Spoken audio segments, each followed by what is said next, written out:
July August বিপ্লবের পর অন্তর্বর্তী সরকার ক্ষমতা গ্রহণ করে ৮ আগস্ট। এরপর কেটে গেছে ১০০ দিন। এর মাঝে রাষ্ট্রের বিভিন্ন দিক সংস্কারে গঠন করা হয়েছে কয়েকটি কমিশন, যাদের কাজ পতিত আওয়ামী লীগ সরকারের আমলে ধ্বংস হয়ে যাওয়া ব্যবস্থাপনাকে সংস্কার করা। সাথে তৈরি হচ্ছে সাধারণ জনগণ ও আন্দোলনকারীদের বিভিন্ন আকাঙ্ক্ষা। এরই পরিপ্রেক্ষিতে মঙ্গলবার বিকেলে কি চাই নতুন বাংলাদেশে শিরোনামে আলোচনার আয়োজন করে বেনার নিউজ।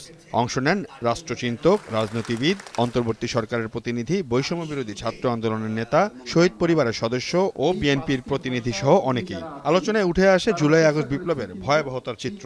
পশ্চিম পাশে ৫-১০ ফ্লাইওভার থেকে স্নাইপার দিয়ে আমার ছেলের মাথায় গুলি মারে, পিছনে ব্যাক সাইডে পিছনে গুলি মারে। গুলি হয়ে যে দৌড় দিতে ইউনিভার্সাল হাসপাতাল আছে ওইখানে একটা, পিছনে 2 মিনিট লাগে না যাইতে। দৌড় দিছিল, পড়ে গেছে। পড়ে যাওয়ার পরে ছাত্রলীগরা বেড়ে বেড়ে, আমার সব ছবি আছে আমার কাছে, ছাত্রলীগের ধৈর্য ওইখানে মৃত্যু নিশ্চিত করে। কিন্তু সবাই বলছে যে যদি জাহেদ আসতে হতো বেঁচে ছেলেরা বেঁচে যেতে পারতো। আবার এই ছেলেটাকে ওরা এত বড় মারলো, তারপরে ঠিক বরাবর গুলিটা করলো।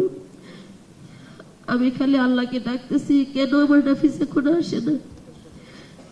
তারপরে আবার আল্লাহ হয়তো আল্লাহর কোনো অশেষ সম্ভবত ওরা টুকরিতে পড়ে বেদ হলে ফেলে দেবে, কিন্তু আমার নাফিস একটু লম্বা চূড়া ভালোই ছিল, পারেনি।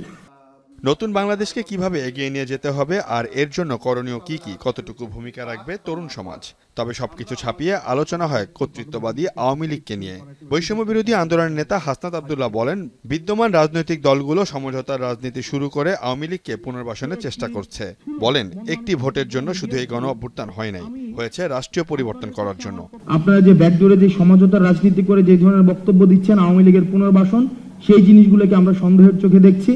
সেই জিনিসগুলোকে আমরা মনে করি যে আমরা ফেসিবাদ বিরোধী শক্তিগুলো যেভাবে ঐক্যবদ্ধ ছিলাম এবং পরবর্তী সময়ে আওয়ামী লীগ পরবর্তী বাংলাদেশে ফিরবে কি ফিরবে না সেই আলোচনা শুধু এখনো আসে নাই, বরং আওয়ামী লীগের বিচার নিশ্চিত না করা পর্যন্ত যারা ওই আলোচনাটি দিচ্ছে তারা কখনোই এই ফেসিবাদের জুলাইয়ের গণ অভ্যুত্থানকে কখনোই তারা হৃদয়ে ধারণ করেনি। আওয়ামী লীগের বিচার নিশ্চিতের আলোচনা এখন প্রাসঙ্গিক। আওয়ামী লীগের পুনর্বাসনের আলোচনা, আগামী নির্বাচনে আওয়ামী লীগ অংশগ্রহণ করবে কি করবে না সেই আলোচনা প্রাসঙ্গিক নয়। বর্তমানে প্রাসঙ্গিক আওয়ামী লীগের বিচার নিশ্চিত যতদিন না পর্যন্ত হবে, সেটা যত বছরই লাগুক, আগে আওয়ামী লীগের বিচার নিশ্চিত করতে হবে। এদিকে আলোচনায় বিএনপির পক্ষ থেকে উপস্থিত ছিলেন ডক্টর মাহাদি আমিন। বলেন, যদি বর্তমান সরকার প্রতিটি হত্যা ও গুমের বিচার করে, তাহলে আওয়ামী লীগের কয়জন রাজনীতিতে থাকতে পারবে আর পারবে না সেটা তখনই দেখা যাবে। আমরা যদি দেখি বিএনপি 60 লক্ষ নেতাকর্মী, অনেক দেশে 60 লক্ষ পপুলেশনে নেই, 60 লক্ষ নেতাকর্মীর বিরুদ্ধে মিথ্যা মামলা রয়েছে।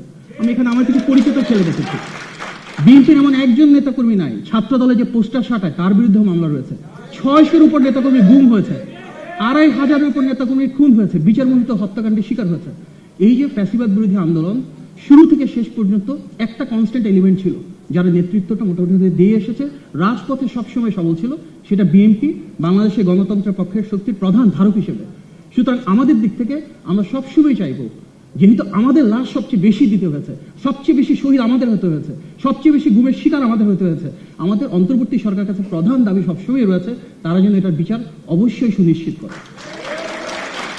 আমি শুধু একটু বলবো, এমনকি গণ অভ্যুত্থানের ক্ষেত্রেও গণ অভ্যুত্থানে এককভাবে যদি কোনো প্রতিষ্ঠানের কথা বলা হয়, কোনো সংগঠনের কথা বলা হয়, সবচেয়ে বেশি শহীদ হয়েছে আমাদের দল বিএনপি, যেখানে 422 জন।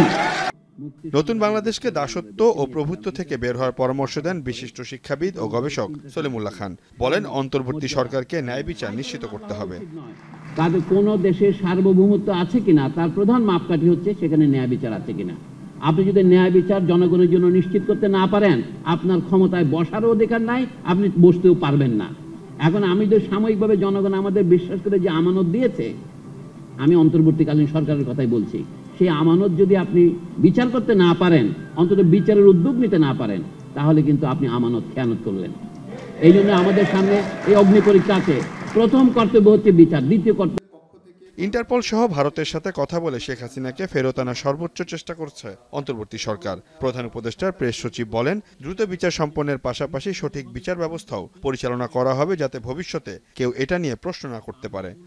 আগে এটা বিচার হবে, এই জায়গায় কোনো ধরনের কোনো রকমের কোনো ইয়ে হবে না, এদের বিচার হবে। যার হাতে রক্ত আছে তার সাথে কোনো দেনা পানা নাই, তার সাথে তাকে আগে ফার্স্টে বিচার করতে হবে। অত দ্রুত করা, এই জন্য আমরা দ্রুতও করতে চাচ্ছি, আবার অ্যাট দ্য সেম টাইম আমরা এমনভাবে চাচ্ছি যে কেউ যেন এসে না বলে যে তুমি যেই ট্রায়ালটা করছো সেটা ঠিক হচ্ছে না, সেটা অন্তত অনেক শর্টকামিং আছে, এটা অনেক উইকনেস আছে, যেটা মনে হচ্ছে যে না একজনকে জোর করে যার বিচার, আমরা এটা দ্রুত করব এবং খুব ভালোভাবে করব, এটা আমি বলতে চাই।